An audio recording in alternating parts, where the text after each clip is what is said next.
Welcome back to Cocktails and Classics. This week we're taking a look at the 1988 horror comedy fantasy film. It's not really horror, but Beetlejuice, directed by Tim Burton. I'm Dylan. Joining me as always, Ben and Cam. To kick things off and get everybody in the right mood, we're going to go to this week's cocktail, the Beetlejuice cocktail. Hey! This comes from cocktailswithclass.com. You're going to need an ounce of vodka, a half ounce of melon liqueur, a half ounce of raspberry liqueur, half ounce of blue curacao, 2 ounces of sweet and sour, and an ounce of cranberry juice. They recommend putting it in a nice shallow glass, like a martini glass. It's a cocktail with blue curacao, so it's going to be sweet, not to mention the sweet and sour mix, and then the other two sweet liqueurs. This is a Halloween is definitely party. like a party punch, right? Yeah. Yeah. With mostly people who really don't drink. If you made this in a big batch, exactly. Being that I'm on the road right now, I didn't have access to a liquor store. I'm in a hotel room, so I don't really want to purchase a bunch of liquor to leave here. This drink just screams like it's a party drink, but it's also a party drink for people who love really sweet, sugary drinks. And that ain't me anymore. I can't do it. This sounds like a stomach ache in a glass to me. This is junior year of college, Ben. I won't argue it. I plead the fifth. Thank you. I hope everyone appreciated my pun. So, And, in theory, there's literally like 1 ounce of actual liquor in here, which is like the vodka, and the other ones are like 15%. So it's basically sugar with a whisper of alcohol. Hit up the show notes below. Hit the caster links. Buy yourself some vodka, some melon liqueur, some raspberry liqueur, some blue curacao. Have it delivered directly to your door.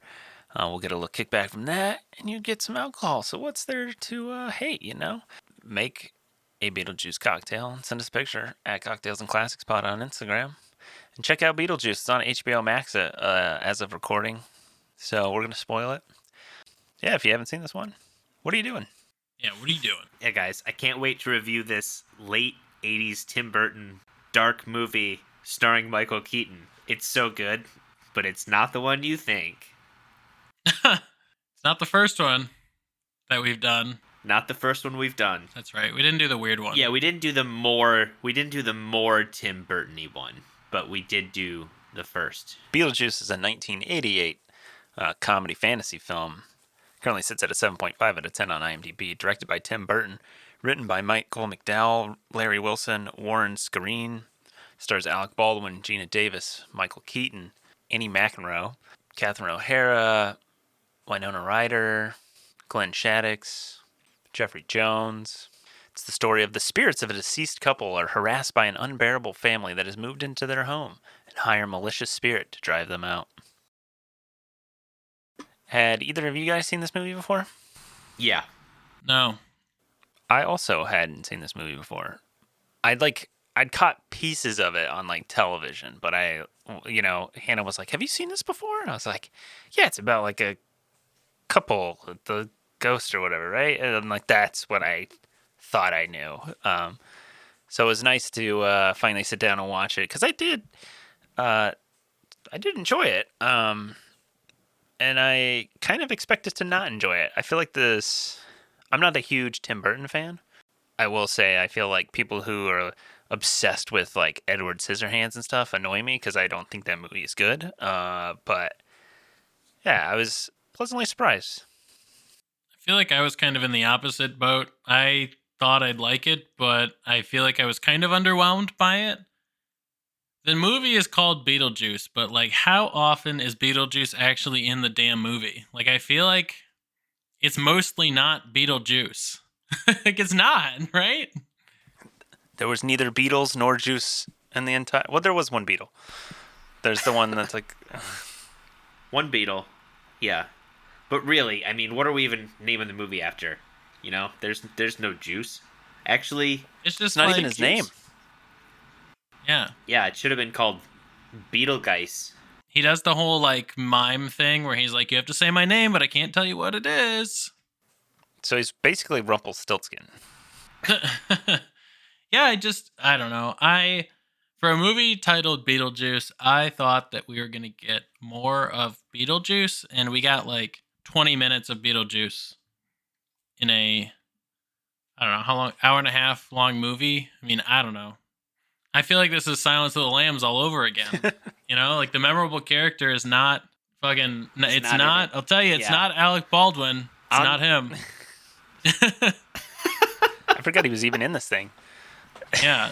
I didn't know he was in it at all. On a rewatch, I realized, like, oh, wait, I forget how little Michael Keaton's actually in this movie.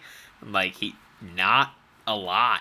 Which, I guess, kind of makes sense. I mean, realistically, he was not a star like he would become the next year. When this movie came out, I mean, he really hadn't been launched into, like, superstar actor.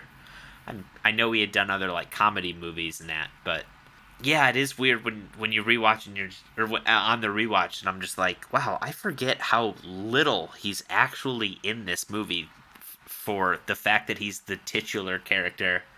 Yeah, this movie does have a lot of star power in it. I mean, you got maybe in retrospect, I don't know, because you got Alec Baldwin, as you already mentioned, Michael Keaton, Geena Davis, Catherine O'Hara, Winona Ryder. Like, these are all like big names, but maybe not until after this movie comes out. Was this before or after? When did Ferris Bueller's come out?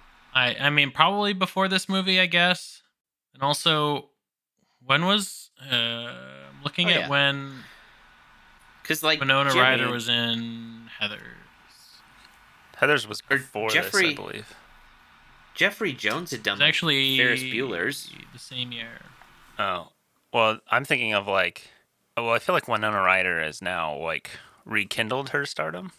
Yeah, It's kind of same with Michael Keaton. I feel like he's really big now, since like reprising his like Batman role and being in the Marvel and stuff. Yeah, I think Birdman really brought his career back. I mean, Geena Davis was like Thelma and Louise in '91. She was in A League of Their Own. Alec Baldwin, I feel like, he peaked after that. I mean, like Glengarry Glen Ross. Well, yeah. It's complicated. Hunt for Red October. I feel like this is one of those ones where also it's Tim Burton, so like, he kind of could probably get that pull, but I feel like going in early, like it's one of those movies where you probably couldn't get this again. My comparison would be like Scott Pilgrim versus the World, like that. Mm-hmm. I mean, granted, they did get the entire cast back for the anime that's coming out soon. Oh. I feel like that's one of those movies where you couldn't get that entire cast if you tried today. I feel like, though, the cast of Scott Pilgrim has their collective peak has already happened, and they're back on the downslope for a lot of those people. Yeah, I mean, especially some of the like lower, like Chris Evans in the movie. I think his peak was probably like a peak of stardom was probably like 5 years ago. Not that he's in nothing now, but no, I was thinking Avengers. True. Like Endgame and stuff. Yeah, I mean, I guess. Well, I'm thinking of like, Brie Larson is in there. Yeah. I mean, literally, there's so many fucking people. Michael Cera, Mary Elizabeth Winstead, Kieran Culkin, who was just in whatever that fucking had a Succession. resurgence. Yeah. I mean, Anna Kendrick, but I couldn't tell you the last thing she was in.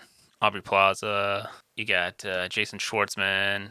I mean, to be fair, Schwartzman's not in anything unless Wes Anderson has a movie coming out that year. Say, is Wes Anderson attached? Yeah. That's pretty much it. Yeah, I haven't seen a single thing with Anna Kendrick in years. Has she done anything since a Pitch Perfect? I mean, yes, but anything we've seen? Yeah, she did that movie with Blake Lively. I can't remember the name of it. Well, Trolls. She's a voice in Trolls. There's a voice in Trolls, yeah. Of course. A Simple Favor. Is that what we're talking about? Yeah. That was also 5 years ago. I was going to say, I know it came out a while ago. We saw it. I don't remember much about it. She was in something this year that's pretty good ratings. Woman of the Hour. It's got 70 ratings. I'm sure it's a shitty little indie film. Hey, yo. Calm down. I mean, I'm just saying, like, maybe it's good. Maybe it's a good little indie film. I don't know. But it's got 70 ratings on IMDb. So I don't know. Like you know the part where they have the elongated faces. I thought that was like a whole bigger thing because I feel like that's such like a memorable image from this movie. And then it's literally just like, all right, we're gonna go scare them, and then they just can't like they gotta like refix their faces as soon as they get back into the real world. I was like, oh, like that's it. That's that's the whole. It's the whole bit. Yeah, I think this movie had a lot of like very standout bits, but those bits are really what the movie's remembered for, and it's not a lot of that. I will say the two scenes that I remember and still love is the Harry Belafonte scenes. The first one when they do the banana song, they just start randomly singing Deo Deo. They're all like confused, and then the shake sonora at the end, classic. Yeah, I think there were things that I didn't like. I forgot that he owned the hardware store, which is when they go into. I remember them needing to go into town, but I forgot why, or that it was his store that they went to. I also feel like you would think the fact that he owned a hardware store, they would have played more into that. Like they made it seem like it was a big deal, and then just kind of neglected anything else about it. What did you guys think of the twist, like right away, where they introduce you to these characters, and within like the first 10 minutes, they die? I thought it was interesting, I guess, because yeah, I mean, I did not. I mean, first off, I didn't even know Alec Baldwin was in this movie, so I was like, oh, Alec Baldwin's here, weird. And then yeah, they like drive off the bridge or whatever. I'm like, wait, are they dead? We just saw these people. It's like, oh, they are dead. They're just now the main characters of the movie called Beetlejuice. All right, weird, but okay. I don't know. I like that. I mean, it does make sense because they're like the main characters of the movie, and like obviously they're not Beetlejuice, but like they are the characters who the movie like revolves around because it's their house that is being encroached on, you know. But I was kind of confused because I couldn't tell if like they were the couple that was moving in because like I knew Oh, that yeah. like I knew that concept. I'd seen the plot line that it was like, oh, a ghost couple or whatever. So I was like, oh, are these the annoying people who like move in and they're trying to take over the house because like the lady's trying to get them to sell and all this. So I was like, oh, maybe there's a different ghost couple or and then they're the one like they're the couple actually. And I was like, oh, okay, this kind of makes more sense. It is funny how over the top a lot of stuff is. Like when Catherine O'Hara's making additions to the house, it's like the most ridiculous shit you've ever seen anyone do to a house. There's like geometric shapes like pointed out from the house, like big rectangles, and you're like, who? Like, this is crazy. Yeah. Like it just isn't the character of the house at all. Right. Well, and it's But just then like again, she just so wanted far to. fetched because it's Tim Yeah. Burton. It's just like, wow, this is ridiculous. You know, speaking of Beetlejuice just only in it for so long, I saw Michael Keaton ad-libbed 90% of his lines in the film, Wow, that's interesting. which, you know, maybe there was some, like, some sort of backbone Wow, he script. ad-libbed 8 lines. I mean, he talks a lot when he's on screen. He does talk a lot when he's on screen. He won't shut up. I like the part where the ghost tries to marry the 15-year-old girl. That was fun. Well, he's not. He's bad guy, but is he bad guy? No. Yes. Yeah, I would say so. I was like, wait, are we getting into a subplot about how she now this girl has to marry this like eternal ghost? Is that what we're doing? Okay, kind of weird, but all right. 80s were a wild time, I guess. It was the It 80s. is, That's all you gotta say. That is a weird point. Yeah, What doesn't really make the sense to me? 80s. Like he gets married and he gets to be human again, I guess, or like not be. I don't think that's true. I don't know. Was that? I think he was. Well, yeah, no, I guess that's right because it was like, oh, if we get married, I can like go do whatever I want. Pretty much. Yeah. I think if I remember correctly. I don't know what that I all wonder if implies. it's less that he becomes alive, but maybe he's just like, it's his way of no longer being trapped. So he's like a genie in a bottle, Yeah, because Yeah. they say like baby. Well, because the oh, I can't remember her name, but like their like counselor, basically, she tells them like, hey, don't free him. Like I've got him trapped, but like, don't do that again.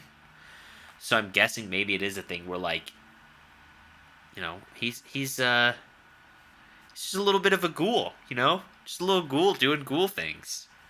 He's a big ghoul. He does little trolly things, and that's what he does until you can get rid of him. He's more poltergeist than ghost. Let's be honest. Well, poltergeist is a type of ghost, you know? It's a type of spirit. But they're known for their shenanigans. Ah, those ghosts and their classic shenanigans.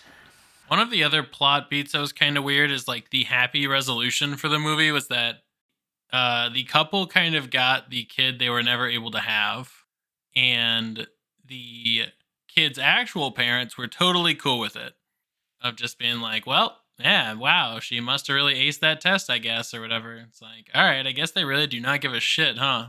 They're like, yep, all right. You guys can do all the cool and or lame stuff. We don't care. Oh yeah, as long as she gets to continue making her shitty art. Damn, shots fired at this 15-year-old's art. Let's No, be no, honest. no. He's talking about the mom. Oh, No. okay. Gotcha. I'm just here taking shots of a 15-year-old. Damn. Damn, No. bro. All right, I No, guess. the stepmom who makes art that only Tim Burton would love. Right. Yeah. It's like, oh, you're so good at art.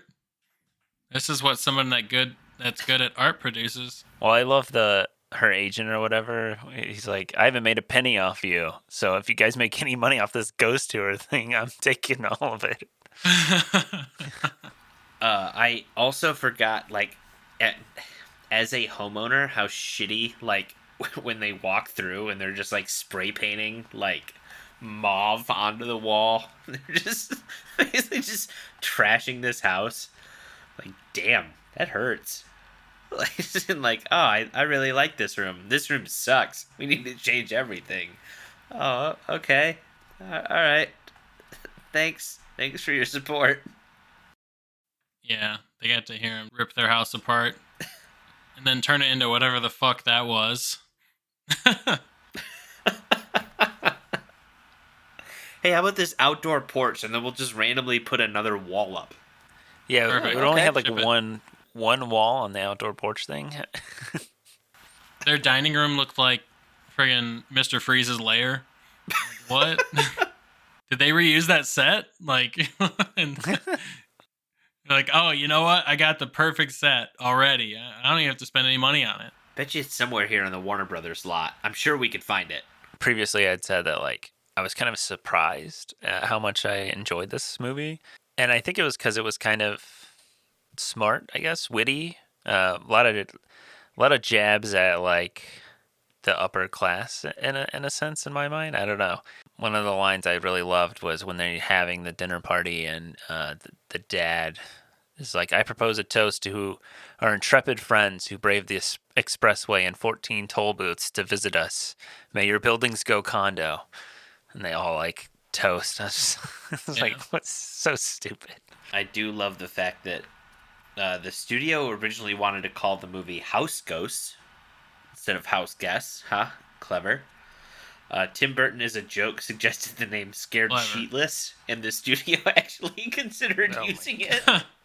I mean, I will say this. Beetlejuice is definitely a more memorable name than any of those. Even if I don't think it's super accurate, it's at least memorable.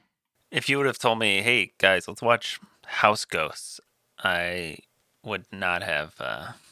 Hey guys, let's obliged. watch this movie called House. It's really good. Hey, that one's pretty good.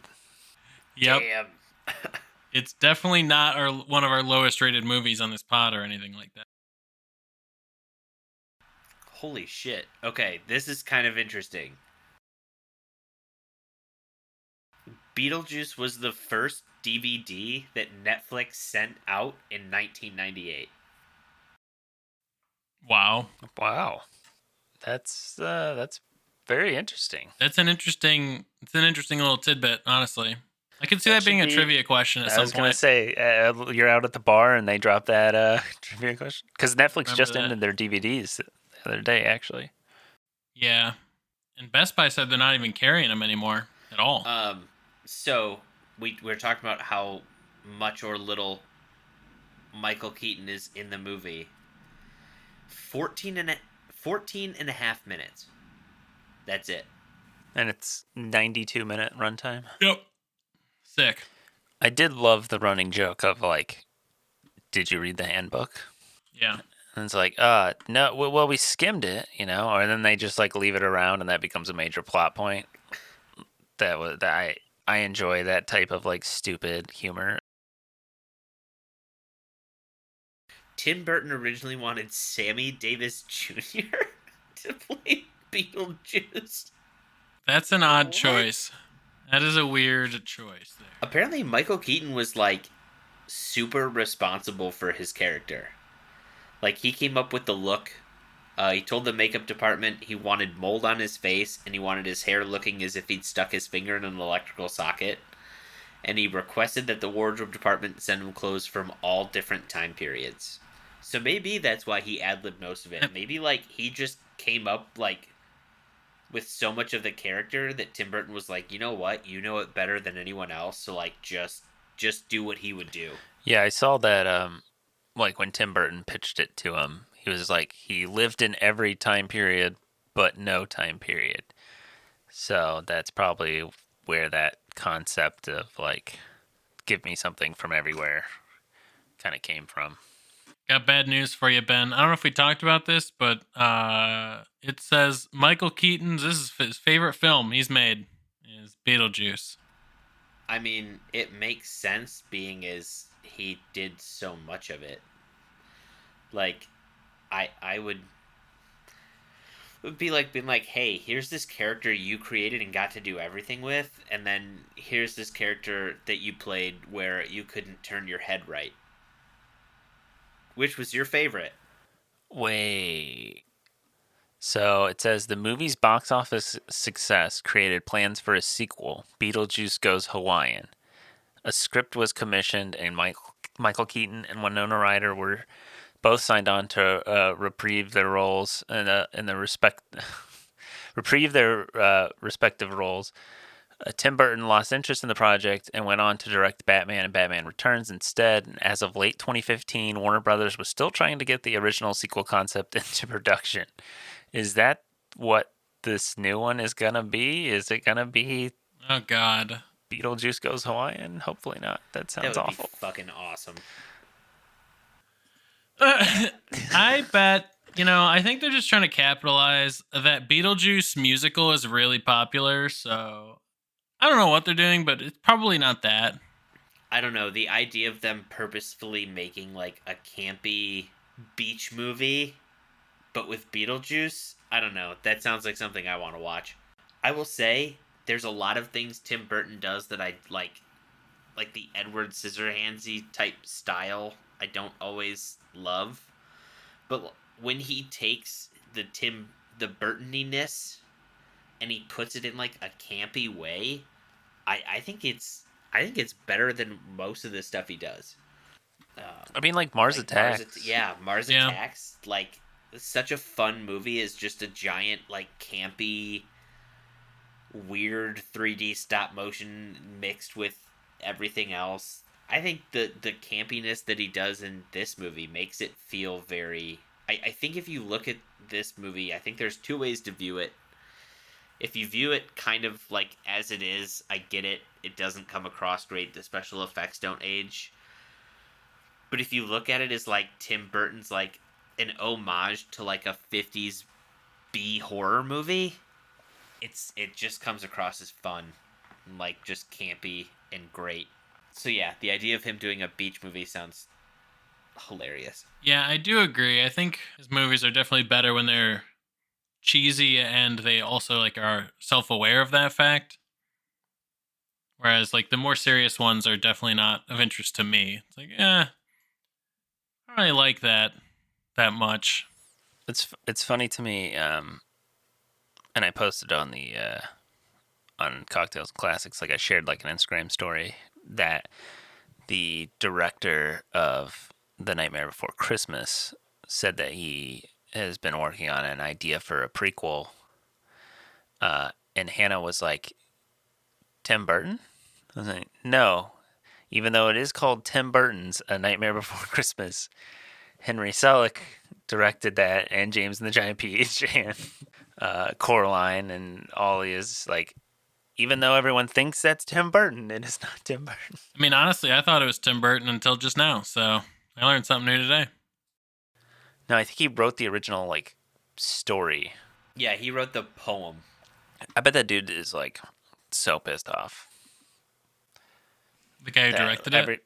Yeah, that everyone thinks fucking Tim Burton made all this shit. And he's just like, Well, as you said, it's in the name.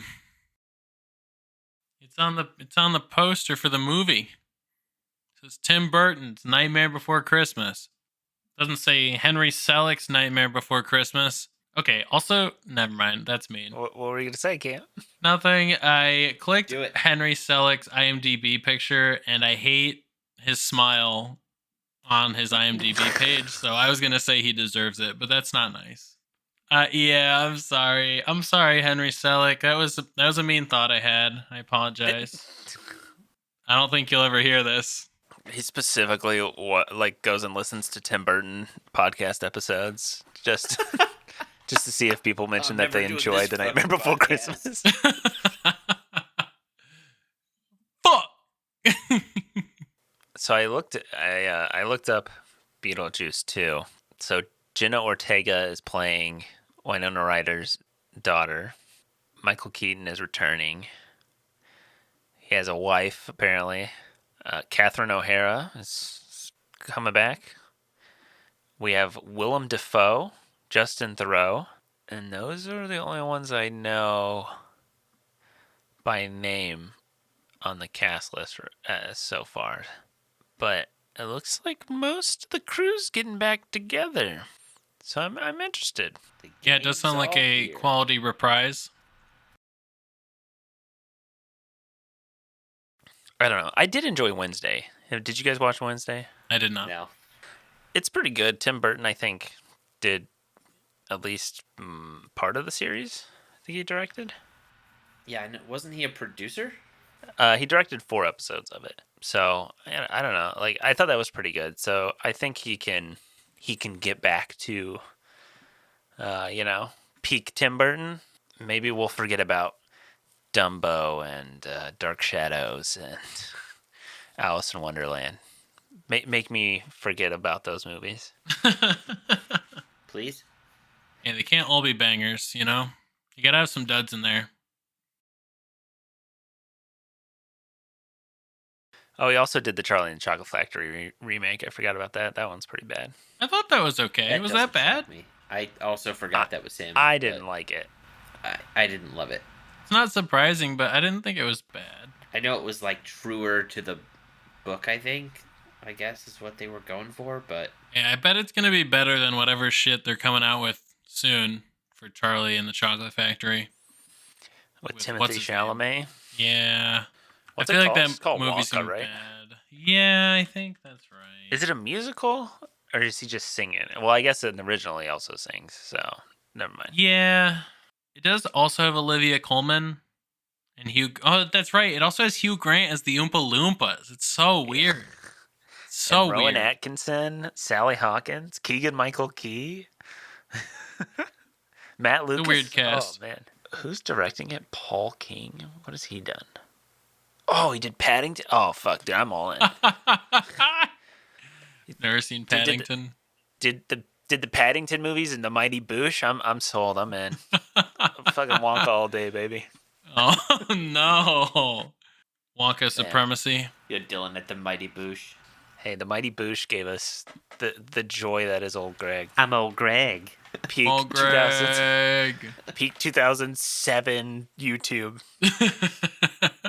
Only one of us had seen this film before, so Ben's going to give you a nostalgia review and, well, a nostalgia rating and a new rating on a rewatch, and then Cam and I will give you a Goob Squad's going to give you 2 fresh reviews. Cam, lead us off.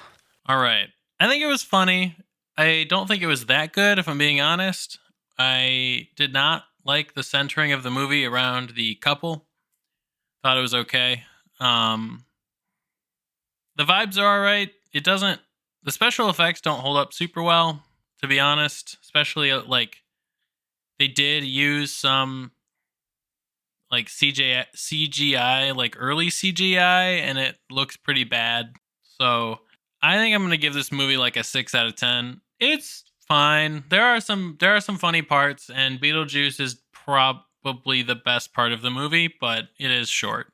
Like he has a very short part in the movie, despite him being the title character. I think I agree with Cam for the most part. I think Beetlejuice is obviously the best part of the movie. Would it be better if there was too much Beetlejuice and he kind of got on your nerves? I don't know. Like, it might be a thing where, like, sparingly used, it's a lot better than, like, he's in the movie for 75% of it being himself. I think the movie is pretty funny. There's a lot of bits that made me chuckle. A lot of little gags here and there.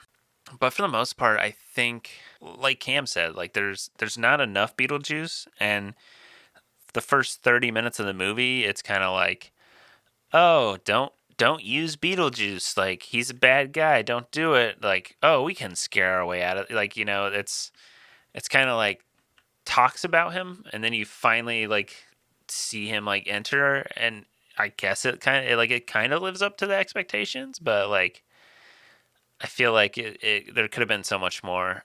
The cast is amazing. Michael Keaton knocks it out of the park. I can see why this is. I mean, I'm sure he probably had a really great experience like filming the movie too, but I do think it's one of my favorite Michael Keaton roles that I've seen him in. And to know that like 90% of his lines were ad-libbed, I think really just like puts it up that little extra bit for me that like he just kind of full sent it, and what came out of it was kind of authentic to his like acting. I'm gonna give it a 7 out of 10. I don't know if it's gonna be an every year around Halloween thing for me. I'm definitely gonna add it into my rotation, having not seen it before. It's fun. It's lighthearted. It's one of those in my mind, in my category of like Halloween movies. I'm putting it in there with like a Hocus Pocus, like some of the more lighthearted ones, because I personally like to watch like horror movies in Halloween. I'm gonna put it in rotation, and when I'm feeling a little spooky but funny, that's gonna go in there. I remember this movie like a lot as a kid. This was one of those that was like, it's a kid friendly Halloween movie. I mean, it's got parts that are,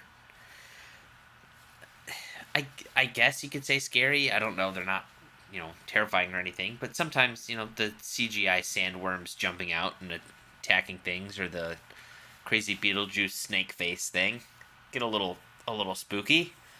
So this was a Halloween staple that was like every year, you could watch that. It made you feel like it was Halloween, but you didn't have to, be terrified watching anything that an adult would really find scary. So going in, yeah, I had it at a 7. It's a movie I remembered enjoying, and like I said, kind of being a part of a Halloween tradition. On a rewatch, I agree, not enough Beetlejuice. You kind of forget as a kid that he's not in it that much. I think this movie it's fun. There's parts of it that I really like. I think there's jokes in there that land that I really enjoy, especially more so now as an adult than I did as a kid. I don't think this movie's necessarily very good. It's fun. I don't think it's a movie I need to watch every year or every other year. I think this is a movie that I think this is a movie that a kid would watch on Halloween and would enjoy watching every Halloween, but not a movie that I will want to watch very often. I gave it a 5 on a rewatch. It's okay. It's good. There's parts of it I like. I like the campiness of it. At other times, there's a bit still too much Burtoniness to it for me. But I do kind of want to see Beetlejuice Goes Hawaii. So let's make that happen. God, that it's gonna be like the fucking what is it, Christmas Vacation 2, where like cousin Eddie is in Hawaii or whatever. Cousin Like Eddie. That's what Yes. Beetlejuice Goes to Hawaii is going to be the equivalent of. It's just going to be so shit. Yeah. Another lovely episode here at Cocktails and Classics. Don't forget to rate and subscribe. Check us out on Instagram at Cocktails and Classics Pod, and check out our new website, www.cocktailsandclassicspod.com. Hit the show notes and use those caster links to get yourself some alcohol delivered directly to your door. Make the Beetlejuice cocktail. Check us out next time, and as always, watch responsibly.